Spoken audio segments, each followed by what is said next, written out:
Hello, hello, and hello. I'm the S.O.C.K, aka the Ghost of Pop Tropica, and I'm back for another YouTube video, which is going to be a new series on this channel that I'm excited to announce. So this is going to be a monthly series called Dude Brew, because I'm a dude making homebrew. So it's just going to be me showcasing homebrew content that I've made, whether it be original classes, class redesigns, subclasses, monsters, all that jazz and everything. So that'll be also related to a announcement that'll happen at the end of the video, so stick around for that. But for today, it's going to be a class redesign for a 5e class called the Blood Hunter. This class was made by Matthew Mercer, so shout out to him. This is a redesign, so I essentially, long story short, my gripes with the class is that it's inspired by a video game called Bloodborne, so kind of a Lovecraftian cosmic horror sort of vibe, which is right up my alley because those are my favorite genres. And the class is really cool with its flavor and everything, but I feel like it kind of like it strikes that in between of being a martial but also having some casting in there, so you're like a hybrid martial almost, but you don't hold up in the martial category to the same extent as a fighter, for example, but you also don't hold up in the magic sense, such as like a warlock or like a wizard and that sort of stuff.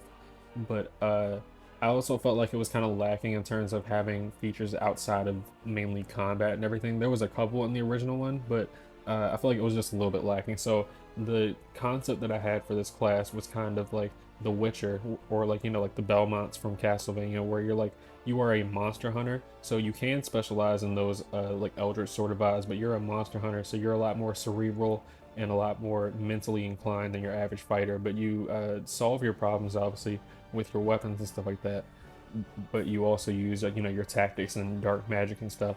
So you'll see what I'm talking about in a second. um First things first, you have your class features. So it's all generally the same right here. D10 for your hit die. You have proficiency in light armor, medium armor, and shields, simple weapons and martial weapons, and then you have your alchemist supplies and stuff. But the first change I made for the class is that if we go to the original document, the original saving throws for the 5e class is dexterity and intelligence. I changed it to dexterity and wisdom. I feel like this made more sense because wisdom is the most common mental save, and it also is associated with things like fear and stuff like that, and a lot of mental effects and illusions. So on top of the fact of it being way more common than intelligence saves, intelligence is usually like for psionics and those sort of enemies. So unless you're like in the Underdark where those sort of things are common, even then I would say in those locations it's not every single or like every other interaction where you're going to be making intelligence saves. So I just felt like wisdom made sense. But if you're playing a blood hunter and everything and you want to use this redesign, you can just take intelligence if you want.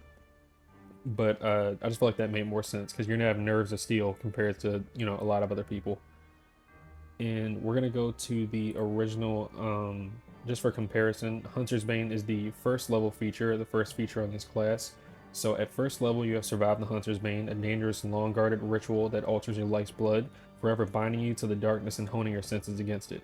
So you have advantage on wisdom survival checks to track fae, fiends, or undead, as well as an intelligence check to recall information about such creatures. And it also gives you information on your Hemocraft magic, which is using your own blood and life essence to fuel your abilities and stuff. So it gives you your information on that. And the change I made here is that at first level, choose a number of monster adversary types equal to your proficiency bonus.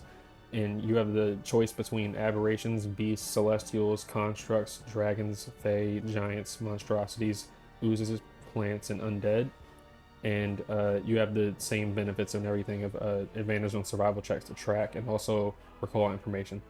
So that just gives you a lot more choice depending on your setting. Because I know me personally, I've never played in a game that really had like Fae or anything, and I think there have been like maybe a couple fiends and everything, but that really depends on your setting on how often those are going to be. I would say undead are probably like very universally pretty common, but there are like settings that don't have undead or just they're very rare. So this just gives you a lot more choice as you level up and everything, kind of like reinforces that Monster Hunter vibe. I also just put the Hemocraft die below in that same section just for clarity's sake when you're like skimming through the document. Next up is the Blood Maledict feature. So at first level, you gain the ability to channel or sometimes sacrifice a part of your vital essence to curse and manipulate creatures through Hemocraft magic. So you know one blood curse of your choice. You learn one additional blood curse at 6th, 10th, 14th, and 18th level. And each time you learn a new blood curse, you can also choose one of the blood curses you know and replace it with another blood curse. So each time you use this blood mallet feature, you choose from the list that you know and everything.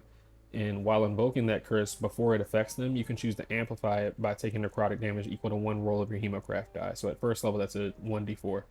And this damage can't be reduced in any way, and that amplified effect is usually a lot more potent and everything.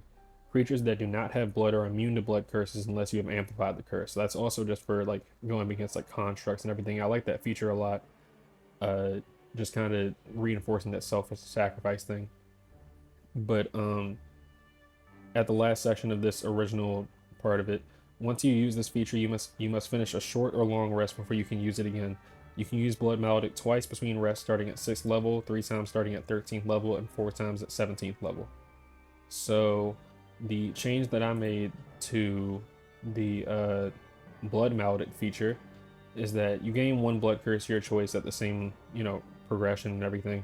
But you can switch one blood curse at the beginning of each day, just to gives you a lot more versatility. And you'll see what I'm talking about when we get to the blood curses at the end of the we'll get to the blood curses at the end of this redesign that I've made and everything, because I kind of revamped them so they're not too pigeonholed into like one specific thing, because a lot of the blood curses were also very kind of uneven.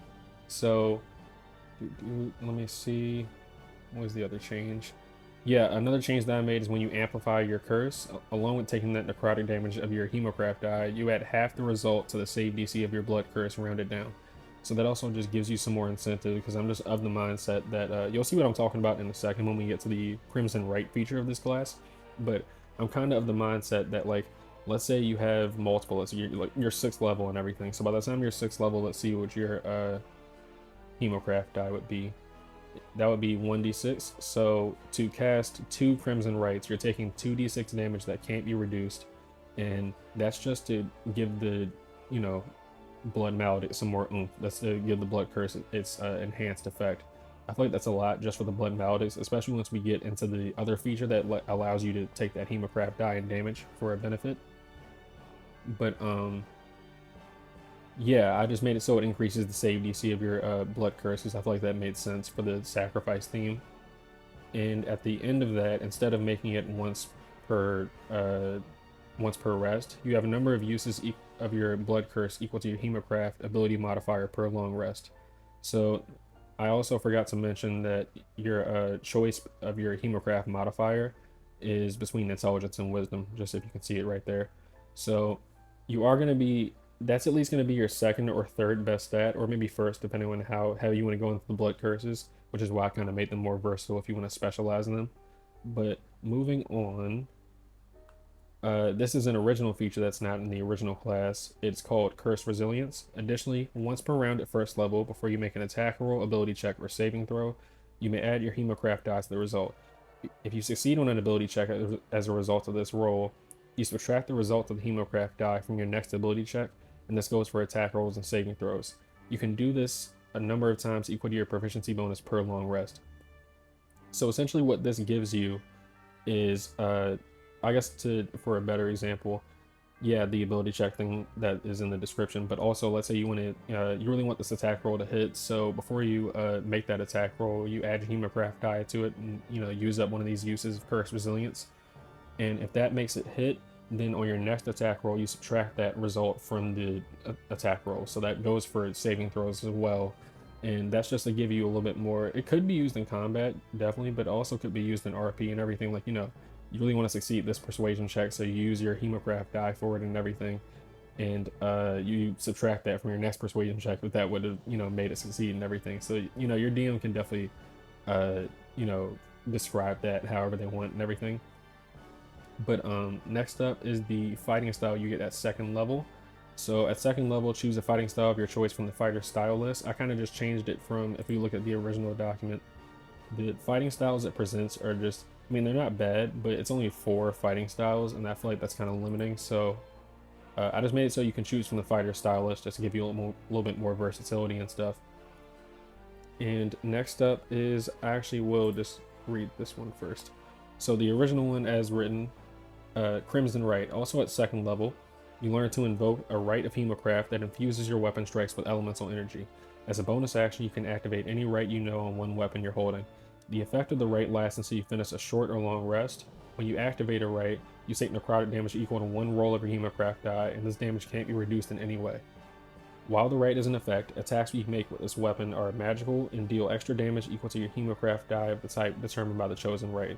A weapon can only hold one active right at a time, and other creatures can't benefit from the benefit of your right.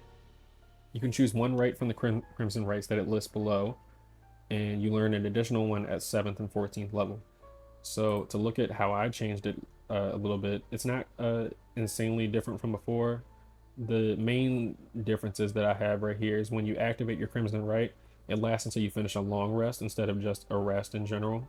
Because I kind of feel like, along with you casting your, blood curses and stuff and potentially taking damage to amplify it, it's kind of wild how this is one of your like main features that is like the staple of this class. And let's say you're level 1, you take a d4 of damage to activate it on this weapon. Combat finishes, you take a little short rest and everything to heal up, and you have to activate it again on your next combat and everything if that happens, multiple combats in a day. So you've just taken 2d4 damage that can't be reduced just to activate your weapon. And then, rinse and repeat if it's more than like 2 encounters in a day. So you're going to be going through it. And I feel like that just made more sense just to make it last until your long rest. The next thing I changed was just lowering the prerequisite level for Rite of the Dead, Rite of the Oracle, and Rite of the Roar. I mean, you see the other ones right here. I won't really get into all of them. I mean, it's fire damage, cold damage, and lightning damage for your original rights that you can choose from. But at 7th level, you can choose Rite of the Dead, which is necrotic damage, Rite of the Oracle, which is psychic damage, and then Rite of the Roar. Rite of the Roar, your right damage is thunder damage. So I feel like those 3 damage types aren't like game breaking or anything. It's not like it's just like force damage or anything like that, even though that is going to be related to like something related to like some subclasses that I've homebrewed. So I feel like 7th level is fine for those damage types, especially because necrotic is resisted or immune to by a lot of creatures depending on their type. And next up is the Blood Hunter Order feature. I'll get into that in another video, but your Blood Hunter Order is your subclass for Blood Hunter. I have some additional bonus subclasses that I made, so I definitely want to do a showcase on one of those at some point. I just have to finish making those. But for the next 3rd level feature, this is an original feature that I added. It's called Skillful Hunter. Also at 3rd level, your refined coordination and instincts for being a hunter allow you to accomplish tasks with greater ease. Twice per long rest, whenever you make an ability check you are proficient in, you can treat a d20 roll of 6 or lower as a 10. This increases to 3 times per long rest at 10th level. So I think this is that rogue inspiration that I was talking about, where you're a lot more skilled than a regular, fighter, for example. So you have specific methods and tricks and things that you're good at and stuff, and I feel like that should be reflected in the class. So next up is the ability score improvements, just follows as normal with the class. And then you get extra attack at 5th level. And an original feature that I added as well at 5th level is called Adept. So also at 5th level, choose one of your skill proficiencies. Your proficiency bonus is doubled for any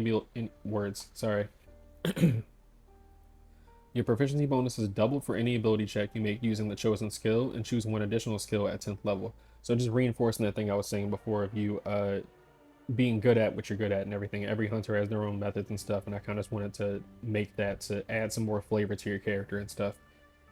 And next up is Brand of Prestidigitation. I don't really think I changed this one, but to explain, at 6th level, when you damage a creature with a weapon for which you have an active Crimson Right, you can channel Hemocraft magic to sear an arcane brand onto that creature, which requires no action. And you always know the direction of the branded creature as long as it's on the same plane as you. Further, each time the branded creature deals damage to you or a creature you can see within 5 feet of you, the branded creature takes psychic damage equal to your Hemocraft modifier with a minimum of 1. Your brand lasts till you dismiss it or until you use this feature to apply a brand to another creature. Your brand can be dispelled with Dispel Magic and is treated as a spell with a level equal to half your Blood Hunter level, with a maximum of 9th level. Once you use this feature, you can't use it again until you finish a short or long rest. I think I might just change that to a rest just for clarity's sake and everything. But I thought this was a really cool feature and just added some flavor to this class. And this is what I'm talking about. You can have these really cool features that have, you know, combat implications and stuff, but this right here is like what adds a lot of like uh character to the class and everything, just being this relentless like dark fantasy type hunter. And next up is a 7th level feature that I added. It's an original feature, not in the original class, is Emboldening Bloodshed. Beginning at 7th level, your ferocity allows you to sustain yourself even in the midst of deadly combat. When you deal damage to a creature with a weapon that is benefiting from your Crimson Right feature, you may regain hit points equal to 1 roll of your Hemocraft die plus your Hemocraft modifier. Once you use this feature, you cannot use it again until you finish a rest. So this is just kind of inspired by the fighter's like second wind sort of trait, but it kind of like makes sense in a Blood Hunter sort of vibe. So yeah, it also incentivizes you to use your class features and everything just to have some more like synergy of the class and stuff. Having your Crimson Right active, you can just hit somebody and it kind of like flavor effect like in Bloodborne and everything of just getting that health back from dealing like, you know, just this like savage damage and everything. Just to make you a little bit more sustainable since you are going to be giving up hit points for your class features and stuff. And next up is Grim Psychometry, which is a 9th level feature. I don't think I changed this either because this is one of my favorite ones if I'm not mistaken. When you reach 9th level, you gain a supernatural talent for discerning the secrets surrounding mysterious relics or places touched by evil. Whenever you make an intelligence history check to recall information about the sinister or tragic history of an object you are touching or your current location, you have advantage on the check. And at the DM's discretion, a suitably high roll might cause your character to experience brief visions of the past connected to an object or location. This is honestly my favorite feature of the class, and I didn't do anything to change it because this, like what I was talking about before, it just adds a lot of characters to the class and gives that vibe of the like dark fantasy hunter. You're so entrenched in evil and so like um used to the darkness around you that you're able to start seeing like reason in the chaos almost. It's like a really cool class and stuff. That also gives a lot of like cool RP stuff for your character and also the DM to, you know, give some cool exposition and everything. Alright, and next up is Grim Survivability, which is another original feature that I added. Additionally, at 9th level, your ability to react to danger has become like that of a beast. Choose one saving throw you're proficient in. You cannot gain disadvantage on this saving throw when you're at 50% HP or lower. So this is really tailored to your character specifically. You could have a thing where it's like you choose dexterity saving throws for this, so like, you know, you're restrained and everything and just bloodied and stuff like that, you're all injured and everything, but just your reflexes are so ingrained into you that you can just react no matter the situation. Or you could do strength and everything where your body just refuses to like falter no matter how like battered it gets. So you can honestly make this a really cool thing just of you just being this grittier fighter type character. Next up is Dark Augmentation. Starting at 10th level, the magic of Hemocraft suffuses your body to permanently reinforce your resilience. Your speed increases by 10 feet, and you have a bonus to Strength, Dexterity, and Constitution saving throws equal to your Hemocraft modifier.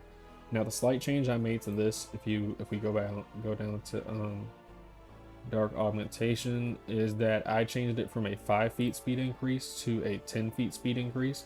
You could just lower it to 5 if you want, but I feel like at 10th level, that's not an insane feature. And the main draw for this feature is the Strength, Dex, and Constitution saving throw bonus, which is, I didn't change that at all because that's a very strong feature.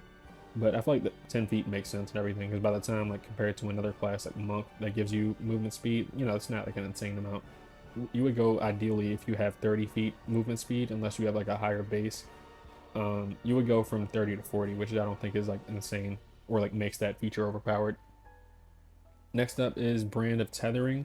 Starting at 13th level, the psychic damage from your Brand of Castitation increases to twice your Hemocraft modifier, a minimum of 2. Additionally, a branded creature can't take the dash action, and if it attempts to teleport or leave its current plane by any means, it takes 46 psychic damage and must make a wisdom saving throw. On a failure, the attempt to teleport or leave the plane fails.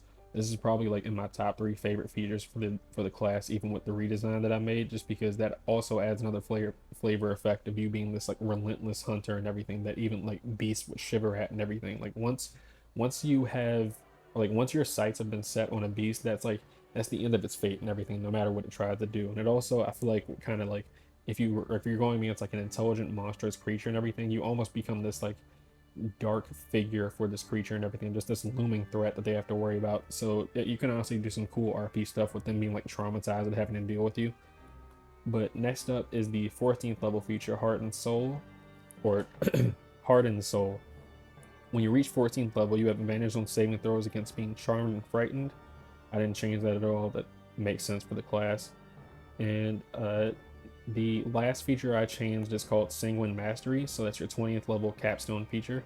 Upon reaching 20th level, your mastery of blood magic reaches its height, mitigating your sacrifice and empowering your expertise. Whenever a Blood Hunter feature requires you to roll a Hemocraft die, you can re-roll the die once and use either roll. Additionally, whenever you score a critical hit with a weapon for which you have an active Crimson Right, you regain half your expended uses of your Blood Mallet feature. So let's go over to the original one real quick just to read it.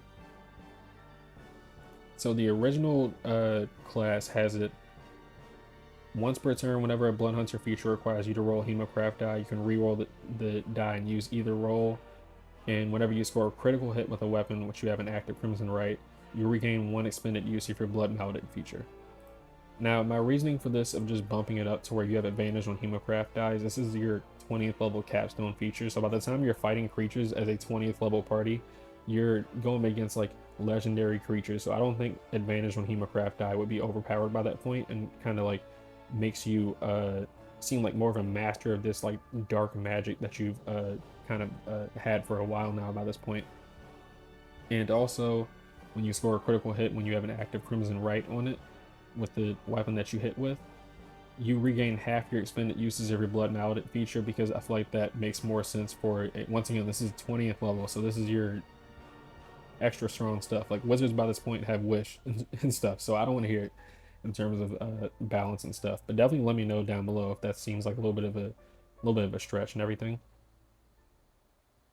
So we're gonna get into the most interesting part of the class for me, in my opinion, is the blood curses. These are your things, kind of like hags. The way hags have curses instead of just traditional spells. They're simple effects, but they're very potent when you have a sacrifice or some sort of thing to jumpstart it. So the first, also to mention, the way I'm going to be doing this, just for time's sake and everything, I'm not making the video too long, is I'm gonna have the original blood curse and the original document on like the side of the screen and everything, while I'm reading off the one I have in the redesign, just for clarity's sake and everything. So you can look at the curse that was on the screen, and it'll be the original one. You can kind of compare it to what I have right here. But the first curse is the blood curse of the anxious. Blood curse of the anxious. Sorry. As a bonus action, you can harry the body or mind of a creature you can see within 30 feet of you, making them indecisive and susceptible to forceful influence. Until the end of your next turn, wisdom and charisma checks made against the cursed creature have advantage. So this, the change I made, I know right off the bat, I'm pretty sure the original effect was until the end of your next turn, intimidation checks made against the cursed creature have advantage. So this is supposed to be a little bit of an RP sort of effect and everything, and you could use this in combat to intimidate, let's just say, you know, a band of or maybe like a small goblin or something like that, some sort of like thing for interrogation or something. But I made it to encompass wisdom and charisma checks, as when you get anxious it's harder to concentrate on things, so it would be like something with perception. That's usually wisdom if I'm not mistaken. Insight, so it's harder to look into other people and like what they're doing and stuff when you're so wrapped up in your own anxiety and stuff. And charisma checks was intimidation and persuasion and everything, as you're not as mentally stable. So I thought that was a really cool effect. And for the amplification effect, the amplified effect is the next wisdom or charisma saving throw the cursed creature makes before this curse ends has disadvantage. So it counts towards the original duration, which is until the end of your next turn. So the next wisdom or charisma saving throw the cursed creature makes before this curse ends, the end of your next turn, has disadvantage. Additionally, you may spend an action on your turn while this curse is active, so you have to do this before the end of your next turn once you activate this, to impose a penalty equal to your Hemocraft die on the cursed creature's wisdom and charisma saving throws and checks for a number of minutes equal to half your Blood Hunter level with a minimum of 1 minute. So this is just going to bring up an interesting point that I wanted to talk about with how one thing I noticed with 5e is that most durations for effects are 1 minute when it is relation to spells and combat effects and stuff.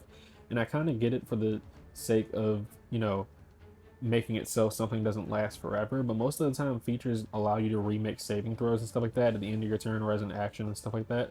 So it kind of doesn't really make sense to me how, you look at a lot of other systems, have effects and spells that increase their range and duration based on your actual like character level in the class and stuff like that. So I kind of wanted to take that concept with a lot of the Blood Hunter durations, especially once they're amplified, are usually going to last for a number of minutes equal to half your Blood Hunter level, with a minimum of 1 minute rounded up, just to give it some more cool effects and everything. So yeah, you can apply this, and that gives them a deficit equal to your Hemocraft die and Wisdom and Charisma saving throws and checks for the duration, which I think you can kind of like use against a, you know, person that you're trying to either scare with illusions or something like that, or I mean, heck, even banishment can work against that since it's charisma saving throws, so you can kind of get a benefit for that. It really just depends on how you play it. But next up is Blood Curse of Binding. But yeah, I'm going to try to speed these up because I'm realizing that I'm only at the second one now. Blood Curse of Binding. As a bonus action, you can attempt to bind a larger, smaller creature you can see within 30 feet of you, which must make a strength saving throw. On a failure, the cursed creature's speed is reduced to 0 and it can't use reactions until the end of your next turn. So this is just to, you know, keep a creature in place and everything. It can even work on large creatures like it says right here. So large or smaller means large size all the way down to tiny size. So yeah, that's just useful for, you know, high mobility enemies and all that.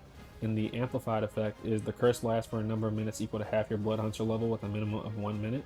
So just from the future, I'm just going to reference regular Blood Hunter duration for the bonuses, but I mean, I'll probably end up saying it anyway. And the other amplified effect is it can affect creatures regardless of size. So you're going up against Tarrasque, you can try to use this on them. It's the most literal example. But the cursed creature can repeat the saving throw at the end of each of its turns, ending the curse on itself on a success. It's a lot more potent than the first curse, so I feel like it definitely needs to allow the victim to be able to remake a saving throw. Next up is Blood Curse of Bloated Agony. As a bonus action, you can curse a creature you can see within 30 feet of you, causing its body to swell until the end of your next turn. For the duration, the creature has disadvantage on strength and dexterity checks and takes 1d8 necrotic damage if it makes more than one attack during its turn. This damage only occurs once per turn. I just added that little clarification thing, so it's not stacking with multi-attack. You know, they make 4 attacks and they take 48 necrotic damage. That would be insane.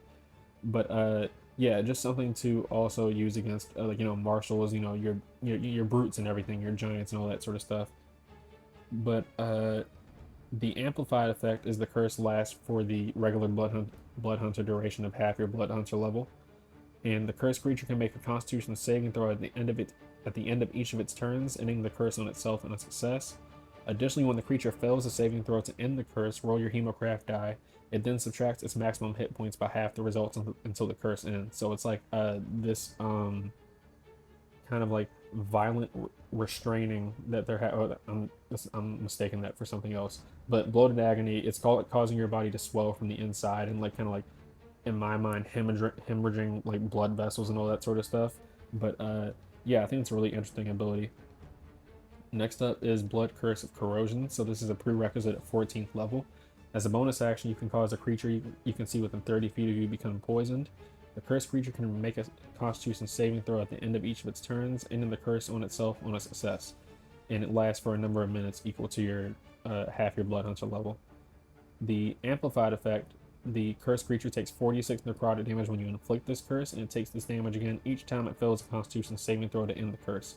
This damage treats resistance to necrotic damage as normal and immunity as resistance. And this is just kind of bringing up the topic that I said earlier in the video, how necrotic damage is very commonly immune from a lot of creatures, but also resistant from a lot of, you know, creatures as well. So I just made that to let this curse actually be able to be used, especially because it's 14th level, so ignoring resistance is not like overpowered by that point.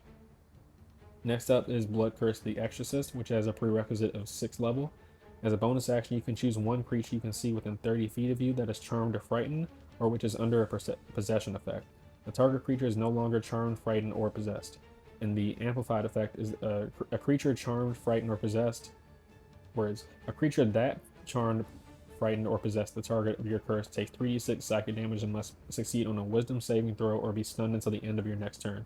So let's just say it's a wizard that has some sort of spell to possess, you know, one of your NPC allies or even like, you know, a party member. You dispel this with your blood curse, and to amplify, you cause that wizard to take that damage and everything and be stunned. So that just depends on, you know, you could have a thing where it's like a part of the quest of you knowing who is the one doing the possession. You get close and you try to use this to, you know, get an advantage at the beginning of combat, maybe. But next up is the Blood Curse of Exposure. When a creature you can see within 30 feet of you takes damage from an attack or spell, you can use your reaction to temporarily weaken its resilience. Until the end of the target's next turn, it loses resistance to all damage types dealt by the triggering attack or spell, including that for that triggering effect. The amplified effect is the target instead loses immunity to the damage types of the triggering attack or spell, but has resistance to those damage types until the end of its next turn. So this is useful for situations like, like one of your casters has a lot of things that really do fire damage that are like its best effects, but you guys are going against like a fire elemental. So, I mean, I guess that's not the best example because it would have immunity, but yeah. So that I kind of accounted for that with the amplified effect of like the target loses immunity to the damage types of the triggering attack or spell, but has resistance to those damage types still. So it basically just a long way around of saying it treats immunity as resistance and ignores resistance. This is helpful for certain characters that run up against enemies that are like a complete counter to them, which is going to happen at some point. Next up is the Blood Curse of the Eyeless. When a creature you can see within 30 feet of you makes an attack, you can use your reaction to roll one Hemocraft die and subtract the number rolled from the creature's attack and damage roll. You can choose to use this feature after the creature's roll, but before the DM determines whether the attack hits or misses. The creature is immune to this curse if it is immune to the blinded condition. The amplified effect is you apply this curse to all creatures' attack and damage rolls until the beginning of your next turn. You roll separately for each affected attack. Additionally, the cursed creature has disadvantage on its next attack roll before the beginning of your next turn. So this is a reaction to potentially save yourself or an ally and everything, and even if it hits, lower the damage and stuff. Just kind of the effect of like causing the person's eyes to like maybe like melt or something like that. Up to the DM's description, you know, the player and all that sort of stuff. But I think that's a really cool ability that helps for survivability in combat. And you also could use it on some very key rolls where, like, you know, it's that situation where the person rolls really high for the damage roll, rolls really high for the attack roll. You really want to save this one of your party members from being downed. And next up is the Blood Curse of the Fallen Puppet.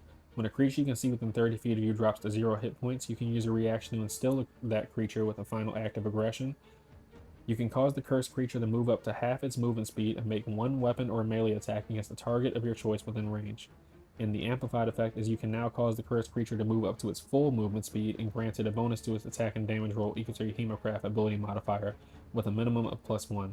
So this is just to, if you're fighting it, it's mainly useful for when you're fighting a horde of enemies or a group of enemies. Let's say you're fighting like 5 trolls or something like that, and you down one of them, and you're within 30 feet. Use this as your reaction to make that troll get up, possibly amplify it and everything to make it move its full movement speed and just clobber one of its allies and everything.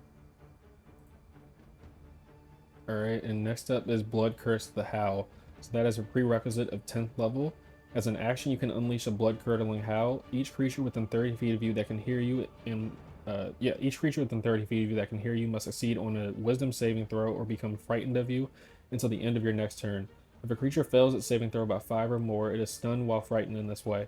A creature that succeeds on its saving throw is immune to this blood curse for the next hour. You can choose any number of creatures you can see to be unaffected by this howl. And the amplified effect is the range of this curse increases to 60 feet, and the duration of its effect increases to a number of minutes equal to half your Blood Hunter level. So I removed this. I know this is one of the blood curses that I removed the subclass restriction for. You can keep that if you want, just to, like, you know, keep the identity for the class. But I think that still kind of like fits in with the Blood Hunter class as a whole and everything, and doesn't detract from the Order of Lycan, which is one of the subclasses for this Blood Hunter. Next up is the Blood Curse of the Marked. As a bonus action, you can mark a creature that you can see within 60 feet of you until the end of your next turn. Whenever you hit a creature with a weapon for which you have an active Crimson Right, you roll an additional Hemocraft die when determining the extra damage from the right. Additionally, you have advantage on checks made to perceive or track the cursed creature for the duration. And the amplified effect that I made is the next attack and damage roll you make against the target before the end of your next turn has advantage. If you are rolling multiple damage dice on the attack, only one of them gains this benefit. An example is if you deal 1d6 plus 2d4 damage, only the 1d6 or 2d4 have advantage, not both. Additionally, the creature has disadvantage on stealth checks against you for the duration.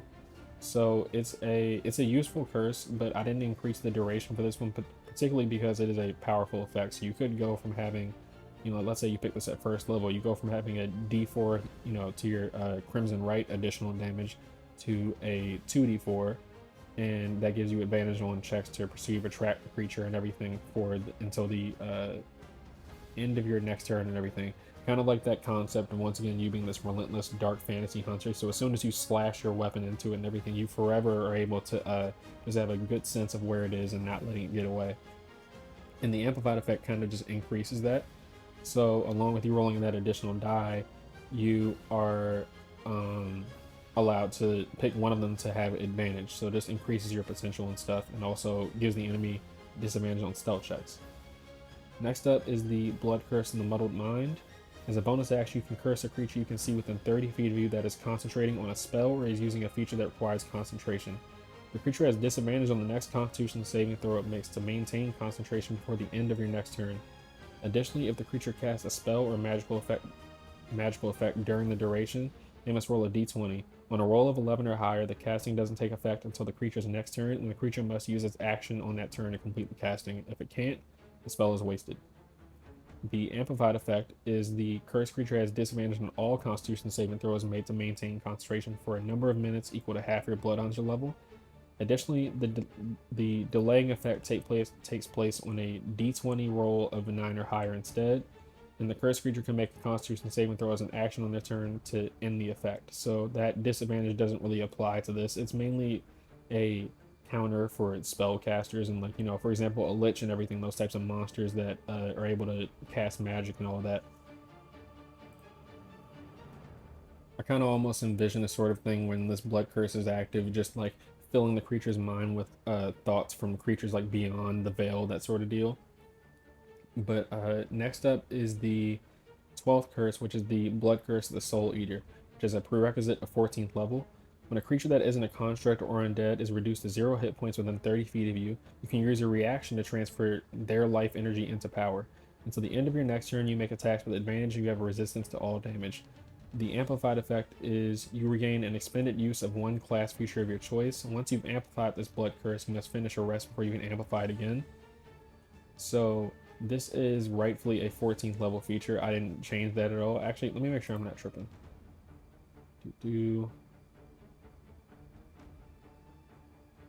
Blood Curse the Soul Eater. Okay, yeah. I mean, I changed it from the 18th level restriction to a 14th level. You can make it 18th level if you want, because it is a fairly potent thing, but you can only really amplify it once. So that is the whole thing of getting a class feature back. But overall, it is very strong. So I can honestly see somebody deciding to not take that effect. But I generally think that 14th level is fine for that. Next up is Blood Curse the Forgotten. I got some inspiration from a genjutsu from the Naruto 5e system, so shout out to them. For other videos and sessions and everything that have Naruto 5e content, check out the description below for the Discord for that, because they have a really helpful community for that. So yeah, Blood Curse the Forgotten. You can use a bonus action to cause a single creature you can see within 30 feet of you to exude an aura of forgetfulness and isolation. All creatures allied with the target within 60 feet of it make a wisdom saving throw. Affected creatures suffer one of the following effects based on the saving throw. On a success, the creature resists the curse's effects and can still perceive their ally. On a failure, the creature can no longer perceive the target, and they are aware that the target exists but cannot notice it or interact with them directly. And on a critical failure, which is a failure by 5 or more, the creature forgets the target exists for the duration of the curse, and this effect lasts until the end of your next turn. The amplified effect makes the curse's duration increase to half your blood hunter level. So this is going to be a really interesting sort of scenario you could use for a bandit leader. Like, you use it on him, and it causes all creatures within 60 feet of that bandit leader to make that wisdom saving throw, and if they fail, they don't see the bandit leader anymore. Like, they're still aware that the bandit leader exists, but you can kind of flavor effect that as them, like, kind of like rationalizing their head, oh, the bandit leader's somewhere else right now, he's doing something else. So they can't interact, or they can't directly interact with the creature and like hear it and stuff. But on a failure of 5 or more, now the bandits believe that there never was a bandit leader in the first place. So you could really do some really interesting things RP wise and stuff, or maybe use it for on a corrupt politician and stuff. But yeah.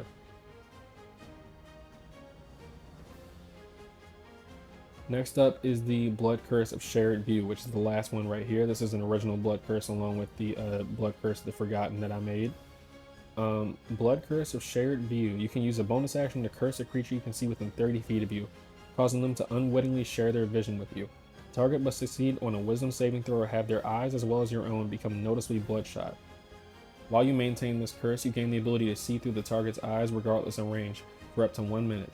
This vision does not provide information about the target's exact location aside from what you can see visually through their perspective, and you cannot smell or hear through them.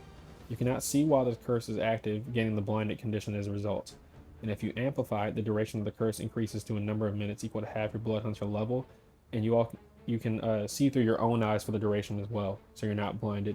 However, both you and the creatures subtract your Hemocraft die from their perception checks that rely on sight for the duration. Just flavor effect, and both of you have bloodshot eyes and everything, so it's a little bit harder to see while you're maintaining this curse to allow you to be able to see while it's active. But I kind of took inspiration from the Find Familiar sort of ability of being able to like see through their senses, but I kind of made that into like a Blood Hunter curse sort of thing that you can use.